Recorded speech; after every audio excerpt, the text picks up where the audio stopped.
Democrats certainly put up with a lot in Congress this year, from Republican stall tactics to media misinformation to a president who seemed more willing to negotiate with the GOP than with his own progressive Democrats. And while most Democrats carried on with their business with a stiff upper lip, there were others who couldn't resist the urge to speak out against what they saw as bad ideas. So tonight's big picture top 5 of 2010 is devoted to those few Democrats who spoke up this year against Republican shenanigans and bad ideas. The top 5 political smackdowns of 2010. Kicking off the list at number 5, a friend of the big picture, Congressman Peter DeFazio of Oregon. When President Obama compromised with Republicans over the Bush tax cuts a few weeks ago, Congressman DeFazio led the fight in the House to reject this bad deal. Well, the Senate has acted on the so-called tax cut proposal. They acted the way the Senate usually acts when confronted with a problem. They add ornaments to the Christmas tree. Is this the best possible use of this money? Will this put America and Americans back to work, get us more firmly on the path to recovery? I think not. And while Congressman DeFazio was unsuccessful and the bill eventually passed, his efforts to rally the progressive base did not go unnoticed. We're all ready to pick this fight up again in 2 years. Up next, at number 4 on our Smackdown list, Senator John Kerry. When Republicans asked for more time to debate the START nuclear treaty, Kerry called their bluff. He knew all along it was simply a delaying tactic to kill the treaty. So Senator Kerry took to the floor of the upper chamber and called out his colleagues on the other side of the aisle. Just because you say something doesn't make it true.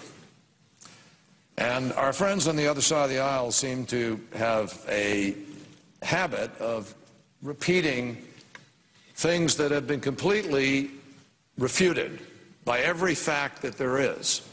Well done. Thanks to the work of Senator Kerry, the Republican filibuster was broken and the START treaty was passed. At number 3, a congressman who became famous for no-holds-barred engagements with the Republican Party all year, in fact, for 2 years. Florida Congressman Alan Grayson. As Republicans took to the House floor to explain why millionaires and billionaires needed tax cuts, Grayson broke the issue down so everyone had a clear picture as to what the wealthy could do with all the money the GOP was saving them in those tax cuts. They can buy an $83,000 Mercedes-Benz E-Class car. Not just once, but every single year for the next decade. They can buy this gorgeous Hermes bag, a Birkin, for $64,800.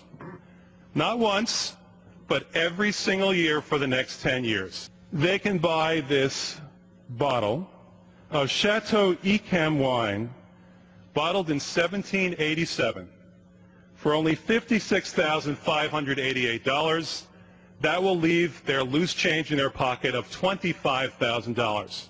They can buy 20,000 jars of their favorite mustard, Grey Poupon. 20,000 jars. That's certainly enough for them, their family, their friends, even a few poor people. They can buy 800 cigars. Think about that. That's one for the morning and one for the evening. 800 luxury cigars, and then they can light each one of those cigars with a $100 bill. Thank you, Republican Party. I guess that's what the rich can look forward to in the next 2 years. Sadly, Alan Grayson lost his re-election bid, but hopefully he'll remain in the spotlight in the future to deliver some necessary smackdowns. Our runner-up of the countdown tonight, Congressman Anthony Weiner from New York. After Republicans voted down the 9/11 first responder bill in the House of Representatives because they didn't like the procedure by which it was debated, Weiner was fed up. He blasted the GOP in this memorable moment on the House floor. If you believe this is a bad idea to provide health care, then vote no! But don't give me the cowardly view that, oh, if it was a different procedure, the gentleman will observe regular order and sit down. I will not. The gentleman will sit. The gentleman is correct in sitting. Not only did Congressman Weiner bring some much-needed attention to the issue with his rant, but it's fair to say that other members of Congress will think twice before they interrupt that congressman from New York. And at the #1 spot on our countdown tonight, a historic and marathon Smackdown brought to you by one of the Senate's most dedicated members, the senator from Vermont, Bernie Sanders. Even though the tax cut compromise was all but guaranteed to be headed for passage in the Senate, Bernie Sanders wasn't willing to go down without a fight. He took to the floor and delivered an 8.5-hour condemnation of supply-side economics that would be remembered for a long, long time. Bernie, take it away. We are living in a situation where the top 1% owns more wealth than the bottom 90%. And, Mr. President, that is simply unacceptable. Instead of giving tax breaks to billionaires, maybe we should appreciate the fact that about 25% of our children are dependent on food stamps. Less than 0.3% of American families paid any tax on the estates that they were left. 99.7% of American families did not pay 1 cent in estate taxes. If we abolish the estate tax, as our Republican friends would have us do, the Walton family alone would receive an estimated $32.7 billion tax break if the estate tax was completely repealed. One family, $32.7 billion. This is patently insane. A very good friend of mine, and I do a radio show with him every Friday afternoon. I'm afraid I missed it today, and that's Thom Hartmann. And Thom is the author of a number of wonderful books. In his latest book, which is called Rebooting the American Dream, 11 Ways to Rebuild Our Country, Thom writes, he talks about lobbying, which is an issue we have got to deal with in this country.